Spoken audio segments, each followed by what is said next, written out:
नमस्कार, न्यूज 18 अहमदनगर दर्पणमध्ये आपले स्वागत। आत्ताची सर्वात मोठी बातमी, सहारनपूरमधील मोहम्मद अली जोहर युनिव्हर्सिटी तोडण्यासाठी जे आदेश काढले त्यांच्यावर बोलताना AIMIMचे राष्ट्रीय अध्यक्ष खासदार बॅरिस्टर असदुद्दीन ओवैसी यांची प्रतिक्रिया।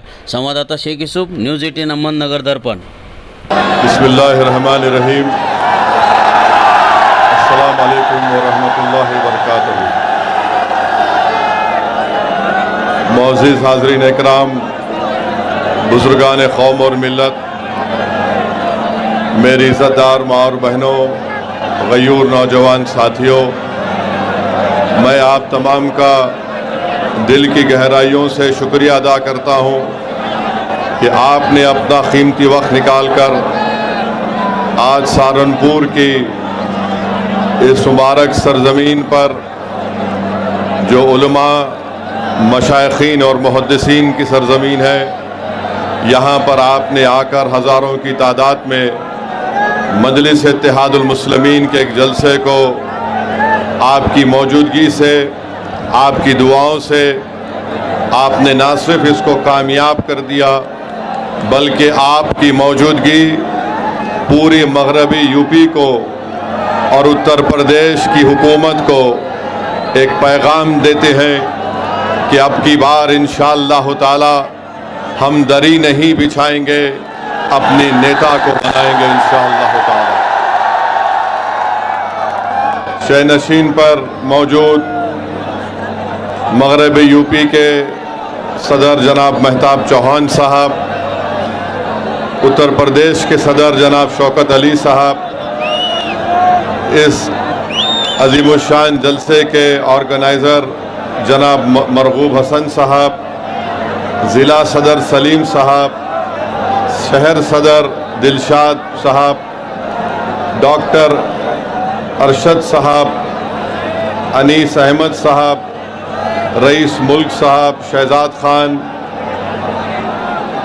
जनाब हरीश जाट, शोएब मंसूर साहब, साजिद हसन प्रधान साहब, मोहम्मद बिलाल साहब और मजलिस इत्तेहादुल मुस्लिमीन के तमाम ज़िम्मेदारान, मेरे अज़ीज़ दोस्तों और बुज़ुर्गों, आप जानते हैं कि मजलिस के जो मुखालिफीन हैं वो हमेशा एक झूठा इल्ज़ाम मजलिस इत्तेहादुल मुस्लिमीन पर लगाते हैं कि मजलिस इत्तेहादुल मुस्लिमीन एक फ़िरक़ा परस्त कम्युनल पार्टी है।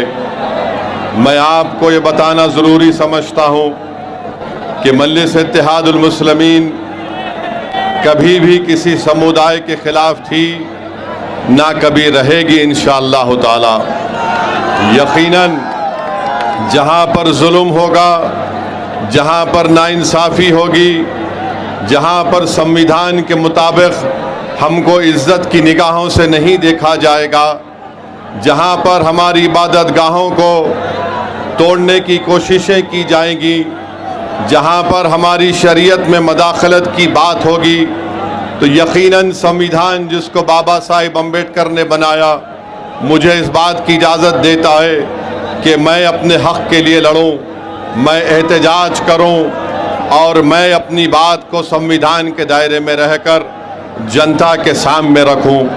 आज इस बात को कहने पर मेरे हुकूक़ का मुतालबा करना, इज़्ज़त और हिस्सेदारी की बात करना, अगर ये फ़िरक़ा परस्ती है तो जो सियासी पार्टी हमको फ़िरक़ा परस्त कहती है, मैं ये समझता हूँ कि दुनिया के सबसे बड़ी फ़िरक़ा परस्त पार्टी तुम लोग हो, जो मजलिस इत्तेहादुल मुस्लिमीन, जो गरीब और मज़लूमों के हक़ और इंसाफ की लड़ाई लड़ रही है।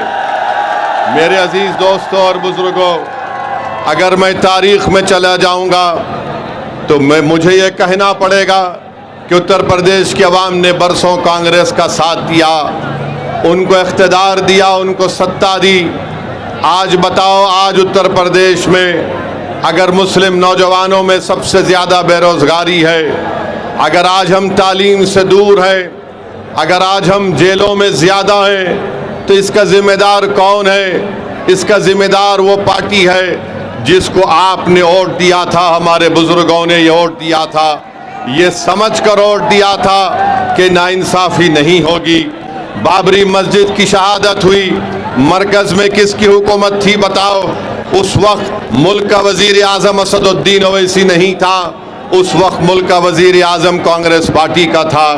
हाशिमपुरा मलियाना का फसाद हुआ, कौन मुख्यमंत्री और प्रधानमंत्री थे बताओ, जो हमको आज फ़िरका परस्त कहते हैं। मेरे अजीज़ दोस्तों और बुज़ुर्गों, दूसरी तरफ आप देखते हैं कि मजलिस क्या पैगाम देती है। मजलिस ये पैगाम देती है कि अगर दलित खड़े होकर अपने नेता को कामयाब करने के लिए लड़ता है तो बराबर वो सही बात है।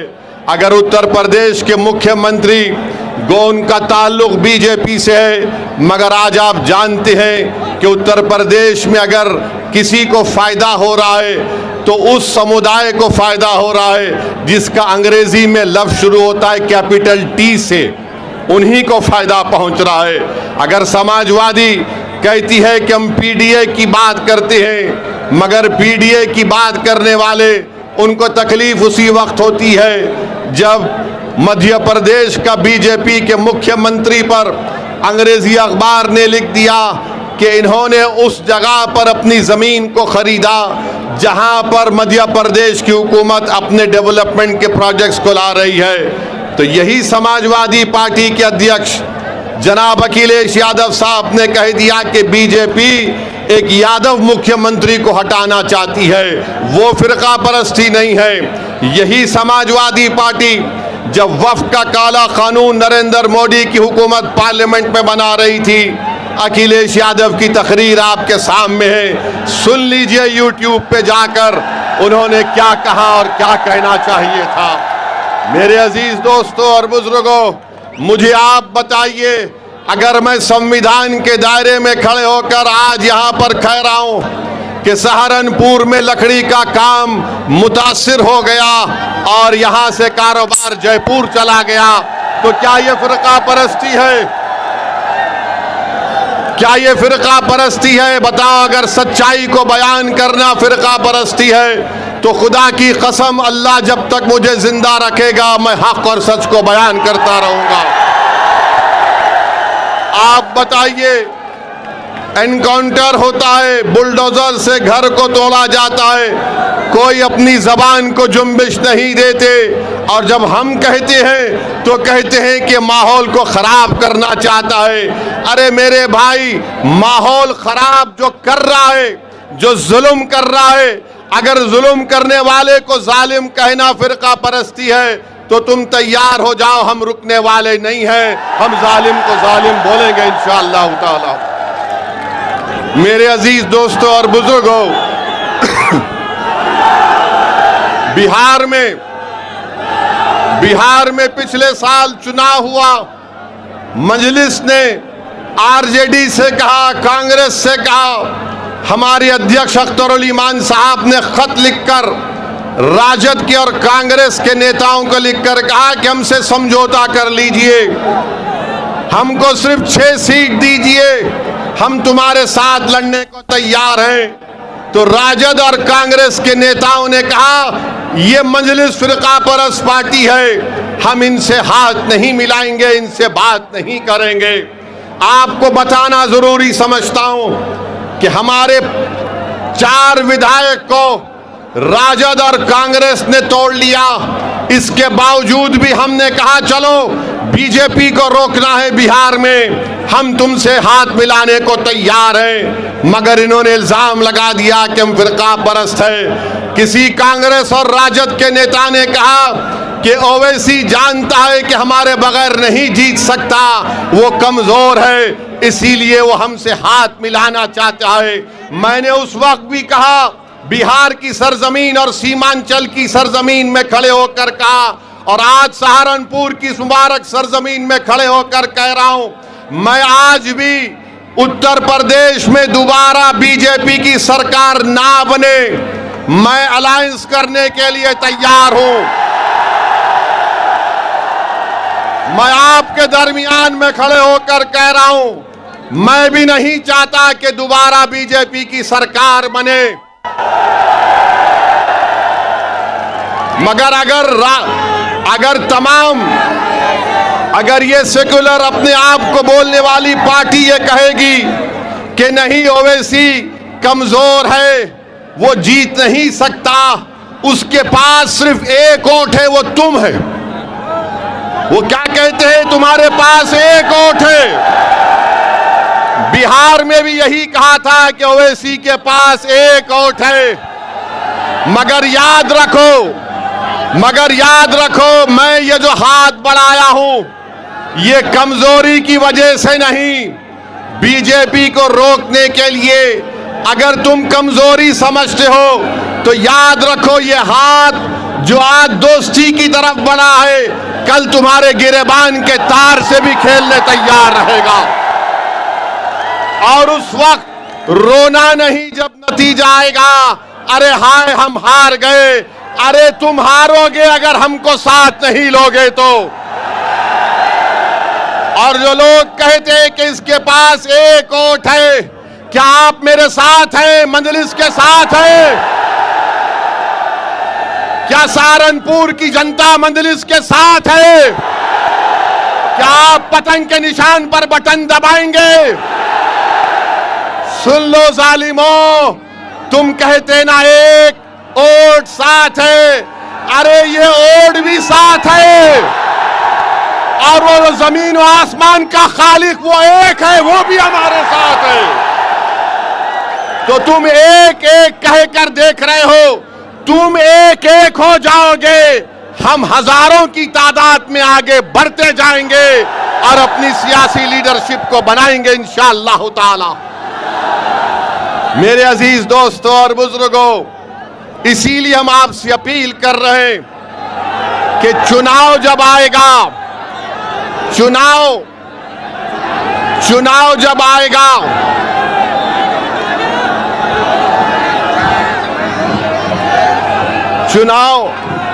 चुनाव जब आएगा,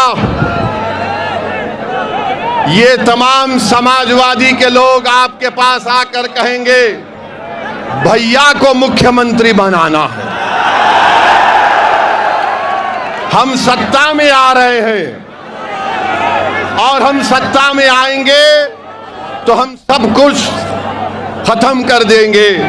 मेरे भाई, 2014 में इलेक्शन हुआ, मोदी प्रधानमंत्री बन गए, भैया ने कुछ नहीं किया। 17 में विधानसभा का चुनाव हुआ, फिर आपसे कहा गया झूठ, सत्ता में आना है, फिर हार गए। फिर 19 में पार्लियामेंट का चुनाव हुआ, फिर कहा कि दिल्ली में सरकार बनाना है, फिर मोदी आ गए, आपको धोखा दे दिया गया। 22 में चुनाव आया तो बोले नहीं, अब हम सत्ता में कैसा भी आ गए हैं। फिर आपने वोट दिया और आपने देख लिया कि फिर आपके भरोसे को धोखा दिया। मैं आपसे एक अपील कर रहा हूं, यकीनन बीजेपी को हराना है इंशाअल्लाह ताला। मगर मेरे दोस्त, मेरे गयूर नौजवानों, मेरे बुजुर्गों, हमारे मौजूद उलमा इकराम, मेरी आपसे एक दरमंदाना अपील है, हम कब तक अपने घर को अंधेरा करके अखियारों के घर में रोशनी लाएंगे? अपने घर में रोशनी लाओ, अपने घर को आबाद करो, अपने बेटे को नेता बनाओ, तभी जाकर हमको हमारा हिस्सा मिलेगा। वरना याद रखिए, अगर हम सिर्फ वोट डालने वाली मशीन बन जाएंगे तो फिर कभी नाइंसाफी नहीं हो सकती है। जो लोग आज मजलिस को फिरका परस्त कहते हैं, मुजफ्फरनगर का कांड, 50,000 मुसलमान बेघर हुए, कौन था मुख्यमंत्री? ओवैसी थे या अखिलेश थे? आप बताइए। हम पर इल्जाम लगाते हैं। तो मेरे अजीज दोस्तों और बुजुर्गों, मेरी आपसे गुजारिश है कि यकीनन इंशाअल्लाह ताला चुनाव से पहले गठबंधन होगा, अलायंस होगा। मजलिस जिसके साथ जाएगी इंशाअल्लाह ताला अल्लाह और आप उसको कामयाब और कामरान करेंगे। मेरे अजीज दोस्तों और बुजुर्गों, अब दूसरी बात, आपको आवाज आ रही है ना? बस काफी है। क्योंकि ये मेरी आवाज नहीं है, ये आपकी आवाज है, ये हमारे इत्तेहाद की आवाज है, जिससे सब दुश्मन डरते हैं और परेशान होते हैं। मेरे अजीज दोस्तों और बुजुर्गों, 12 साल से बीजेपी की सरकार है और हम देख रहे हैं कि पेपर पे पेपर लीक होते रहता है।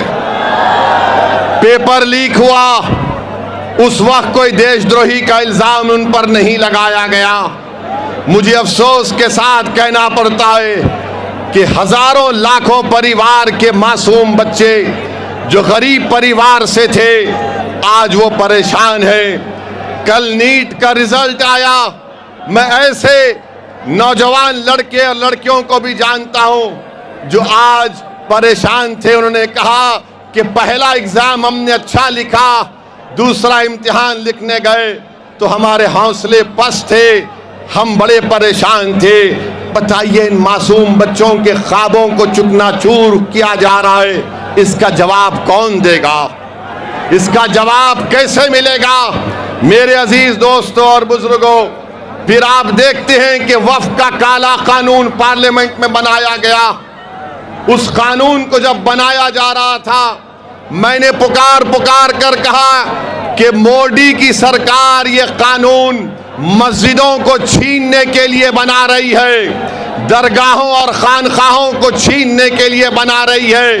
आज आप देखते हैं कि संभल में मस्जिद को शहीद कर दिया गया, संभल में मस्जिद को शहीद कर दिया गया।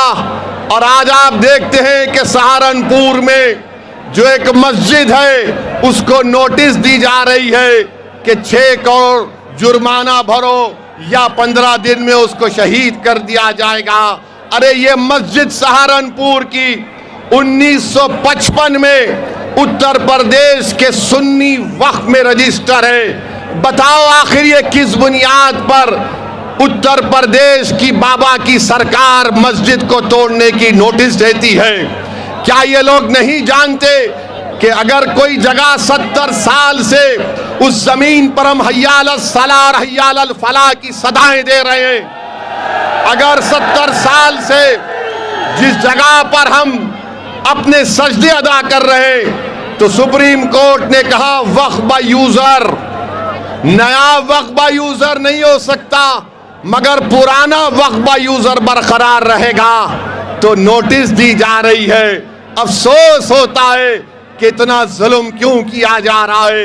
ये अगर ये समझ रहे हैं कि मस्जिदों को निशाना बनाकर, मदरसों को बंद करके, हमारी वक्फ की जायदादों को छीनकर, हमारी यूनिवर्सिटियों को तोड़कर वो इस्लाम से हमको दूर कर देंगे, तो मैं इन लोगों से कहूंगा कि जब सोवियत यूनियन था ऐसा ही जुल्म हुआ, कम्युनिस्ट पार्टी खत्म हो गई, सोवियत यूनियन खत्म हो गया और मस्जिदें आज भी आबाद है। तो तुम जो आज जुल्म कर रहे हो, इंशाअल्लाह ताला तुम्हारी शिकस्त यकीनी है। तुम आज एक जुल्म, एक जालिम के तौर पर सामने बढ़ रहे हो। मेरे अजीज दोस्तों और बुजुर्गों, आज रामपुर में एक यूनिवर्सिटी को तोड़ने की नोटिस दे दी गई है। रामपुर में आप बताइए, क्या ये नहीं जानते कि उत्तर प्रदेश में कितने मुसलमान बच्चे ग्रेजुएट होते हैं? 19-20% मुसलमानों की आबादी, सिर्फ 4% मुसलमान ग्रेजुएट होता है और आज आप एक यूनिवर्सिटी को तोड़ना चाहते हैं। क्या ये नहीं जानते कि उत्तर प्रदेश में 15 साल के ऊपर लड़के, hello hello hello hello, Uttar Pradesh में 70% लड़के और लड़कियां 15 साल के ऊपर आज तालीम, प्राइमरी स्कूल की तालीम से महरूम हैं।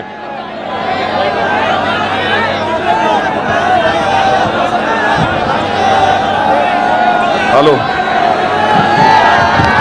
चलिए चलिए, अब काम चलाएंगे, कोई बात नहीं, काम चलेगा।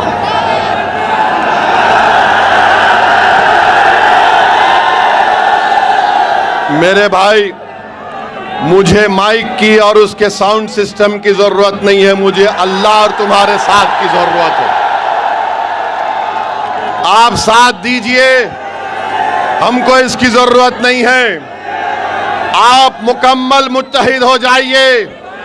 आपका साथ आना पूरे भारत में एक जलजला बन जाएगा। तुम्हारा इत्तेहाद की आवाज पूरी दुनिया में सुनाई देगी इंशाअल्लाह ताला। तो मैं आपसे कह रहा था कि मरकजी हुकूमत का डेटा है, सिर्फ 4% उत्तर प्रदेश के मुसलमान ग्रेजुएट होते हैं। 1834 यूनिवर्सिटी के टीचर हैं उत्तर प्रदेश में। कितने मुसलमान हैं? 55 मुसलमान हैं खाली यूनिवर्सिटी के टीचर। बताओ ये जुल्म नहीं तो क्या है कि आज उन 3000 बच्चे जो रामपुर की जौहर यूनिवर्सिटी में पढ़ रहे हैं, आप उसको तोड़ना चाहते हैं। ये बात लोगों के सामने आ गई कि मस्जिद को रोकना है जाने से, मदरसे में नहीं जाना इल्म हासिल करने के लिए, हिजाब नहीं पहनना, सर पे टोपी दाढ़ी नहीं रहना, कॉलेज जाकर तालीम हासिल नहीं करना। ये हुकूमत बीजेपी आरएसएस का एजेंडा ये है कि हमको हर दरवाजा हमारा बंद कर दिया जाए।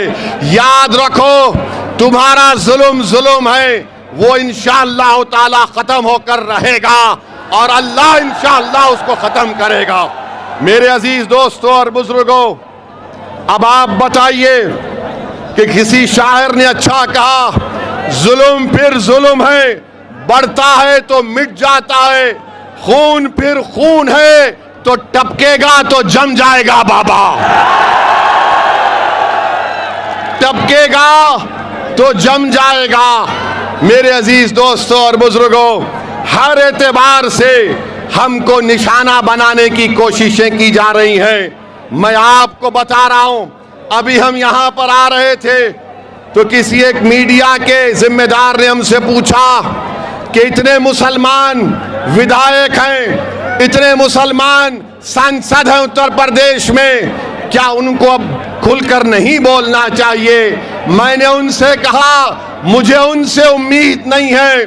मैं यहां पर सहारनपुर और उत्तर प्रदेश और पूरे भारत में इसलिए जा रहा हूं एक दीवाने की तरह कि मैं अपनी मौत से पहले इंशाअल्लाह ताला आपको नेता बनाऊंगा, अल्लाह आपको कायद बनाएगा। मेरा मकसद यहां पर अपने लिए नहीं आया हूं। तुम बैठकर इस कलम से अपने मुकद्दर के फैसले करोगे इंशाअल्लाह ताला। अल्लाह तुमको इतनी ताकत देगा कि तुम उस इत्तेहाद और सियासी क़ियादत के बलबूते पर इस कलम से तुम अपनी औलाद, अपनी नस्लों की हिफाजत करोगे। ये मजलिस इत्तेहादुल मुस्लिमीन का मकसद है। और कल मालूम हुआ कि आज संभल में उत्तर प्रदेश के मुख्यमंत्री अपने भाषण में ये कह दिए कि संभल के तुर्कों के बारे में उन्होंने बड़े ही गलत जुमले इस्तेमाल किए। मैं उत्तर प्रदेश के मुख्यमंत्री से कहना चाहूंगा कि बाबा, मुझे बहुत बुरी आदत है, मुझे बहुत बुरी आदत है और शायद जब तक जिंदा रहूंगा इंशाअल्लाह ये आदत बरकरार रहेगी। तो बाबा, आपने तुर्कों के बारे में कहा था, तो तुर्क का लफ्ज भी अंग्रेजी में आता है टी से। तो बाबा, आपके राज में तो खाली टी का राज है, बाकी सब तो कोई पूछने वाला ही नहीं है। और फिर ये कह देना कि नहीं अब ऐसा नहीं वैसे होगा। हम बाबा से पूछना चाहते हैं, आपके नाक के नीचे आपका डीएम, आपका प्रिंसिपल सेक्रेटरी होम उस ट्रस्ट में था और करोड़ों अरबों रुपए की चोरी हो गई। कैसे हुआ बाबा? कैसे हुआ बताओ? आप बताओ कैसे हुआ?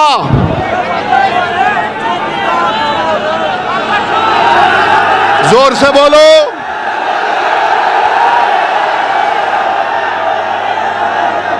आप बताइए। 8 लोगों को मुजरिम बना दिया, 8 लोगों को मुजरिम बना दिया और चंपक को छोड़ दिया। 60 करोड़ का स्कैनर लगाना था, वो 60 करोड़ का स्कैनर नहीं लगाए। क्यों नहीं लगाए? लूटना था, लूटना था, लूटना था। तो मालूम हुआ वो पूरा काम आस्था के लिए नहीं था, वो काम लूटने के लिए था, लूटने के लिए था, लूटने के लिए था। अब हम हमारे हिंदू भाई बहनों से अपील कर रहे हैं, देख लो आप अब क्या हुआ, अब क्या हुआ। बाबा ने समझा कि प्लान ए चलेगा, प्लान ए से मतलब क्या? अयोध्या चलेगा। मगर वो चोरी और लूट पर फेल हो गया। तो बाबा ने अब क्या किया? प्लान एम निकाला, प्लान मुस्लिम। बाबा जब ए नहीं चला तो एम कहां चलेगा? मगर बाबा अब चलेगा MIM चलेगा उत्तर प्रदेश में इंशाअल्लाह ताला। इसीलिए करोड़ों रुपए की चोरी से नजर हटाने के लिए यूनिवर्सिटी तोड़ देंगे, सहारनपुर की मस्जिद को तोड़ देंगे, संभल के कब्रिस्तान को तोड़ देंगे, उसको गोली मार देंगे। अरे जालिमों, जरा गिरेबान में झांक कर तो देखो कि तुम क्या कर रहे हो, क्या कर रहे हो तुम, कौन सा इंसाफ तुम कर रहे हो। मेरे अजीज दोस्तों और बुजुर्गों, हमको और आपको डरने और घबराने की जरूरत नहीं है। इंशाअल्लाह ताला हमारे बुजुर्गों ने चंगेज खान और मंगोलों और तातारियों के जुल्म को देखा, मगर अल्लाह ने हमको जिंदा रखा। इंशाअल्लाह ताला ये भी काले दिन छटेंगे, ये भी जुल्म खत्म होगा और हम इन जुल्म के बादलों को अपने इत्तेहाद की ताकत से हटाएंगे इंशाअल्लाह ताला। आप साथ देंगे ना मजलिस का? मेरे अजीज दोस्तों और बुजुर्गों, मुझे बहुत कुछ कहना था, मगर क्योंकि ये साउंड सिस्टम लगता है बाबा की बी टीम बन चुका है, लगता है साउंड कंपनी वाला समाजवादी का है। मगर कोई बात नहीं, मैं फिर आऊंगा सहारनपुर को। और अब साउंड सिस्टम की जरूरत नहीं रही, क्योंकि हर दिल में अल्लाह ने एक साउंड को पहुंचा दिया, आवाज को। और वो आवाज क्या है? इत्तेहाद, इत्तेहाद, इत्तेहाद, इत्तेहाद। मेरे अजीज दोस्तों और बुजुर्गों, आप तमाम का बेहद शुक्रिया कि आप इतनी तकलीफ उठाकर यहां पर आए। अच्छा, अपना सेल फोन का लाइट खोलिए,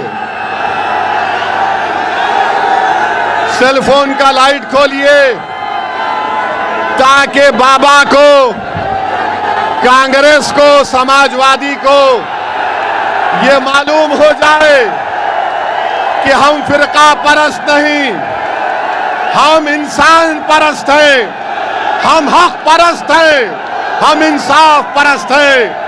लगाओ मेरे साथ नारा, नारे तकबीर, नारे तकबीर, नारे तकबीर।